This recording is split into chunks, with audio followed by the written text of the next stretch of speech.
So, back in early 2026, Canada made this massive decision, one that's going to change the car you drive, the food on your table, and honestly, our country's place in the world. It's a huge, high stakes trade off with China, and it was forced on us by a crisis with our oldest friend. Let's break down what this big pivot really means for all of us. On really, this one quote from the Prime Minister, it's the key to understanding everything. It's basically signaling this huge shift in Canadian policy. We're moving away from, idealism and towards a much more hard-nosed, realistic view of the world we're living in right now.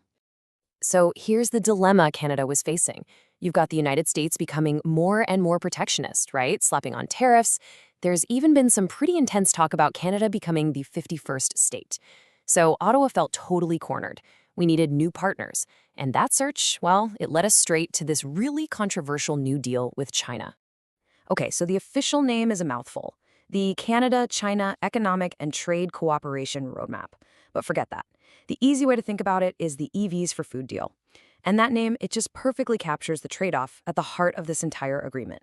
All right, this table right here, this is the heart of the deal. It's a straight-up swap. We're opening our doors to a set number of Chinese electric vehicles by just slashing the tariffs on them. And in return, China gets rid of its own pretty brutal tariffs on key Canadian exports like peas, canola, and seafood. So let's dig into what each side of this bargain really means for us. Okay, let's start with the good stuff, what Canada gets out of this. For our farmers and fishers who've just been getting hammered by the recent trade wars, this deal is nothing short of a lifeline. No other way to put it. And you really can't find a better example of that than in the canola fields of Western Canada.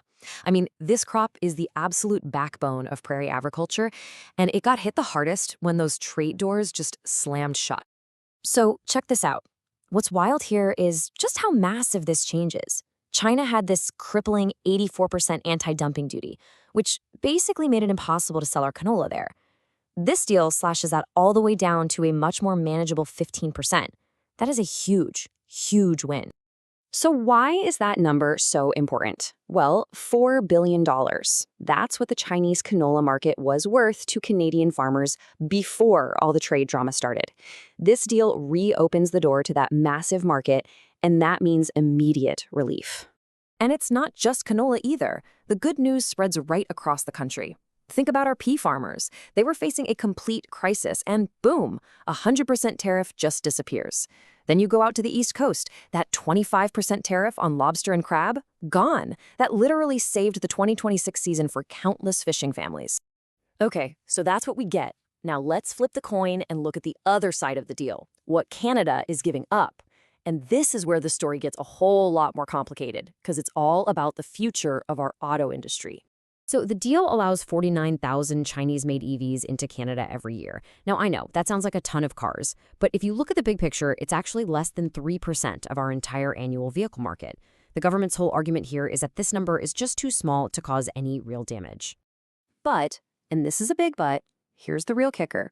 The deal has this mandate that by 2030, half of those 49,000 vehicles have to be priced under $35,000. This is designed to basically force a new market for affordable EVs into existence, a market that, let's be honest, most Western car companies have totally ignored. And as you can imagine, this has created two totally different ways of looking at it. On one hand, the government is hoping this is a catalyst, right? That it'll push Chinese brands to eventually build factories right here in Canada, kind of like what happened with Japanese automakers in the 80s.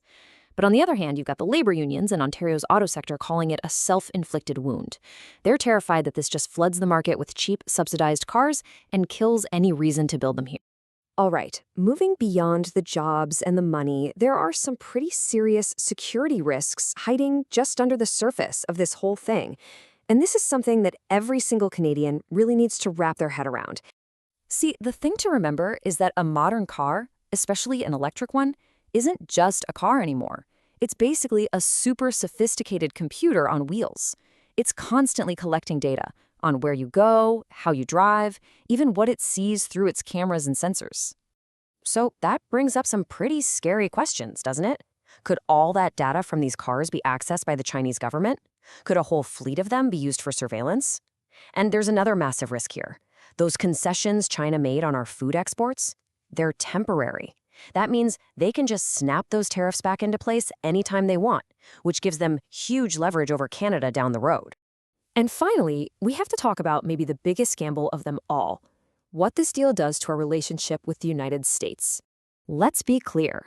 By signing this, Canada is purposefully stepping out of line with American policy. The U.S. has been trying to contain China's economic power, and Canada, well, we've basically decided to go our own way. And that, you can bet, creates some serious friction. But you have to remember the context here. This whole deal was signed while Washington was putting on some intense pressure, with all that talk of Canada becoming the 51st state. So from Ottawa's point of view, this wasn't just about money. It was really an act of sovereignty. So when you boil it all down, you get a pretty clear picture of the winners and the losers. Western farmers and, any Canadian consumer hoping for an affordable EV, they definitely win, at least in the short term. But the folks working in Ontario's auto sector, they're facing a direct threat. And our absolutely critical relationship with the United States, well, it's now officially at risk. Which brings us to the ultimate question, really. In trying to escape the economic pressure from the United States, has Canada pulled off a brilliant move to secure its own future? Or has it just walked into a different kind of trap, trading its dependency on one superpower for a much riskier dependency on another?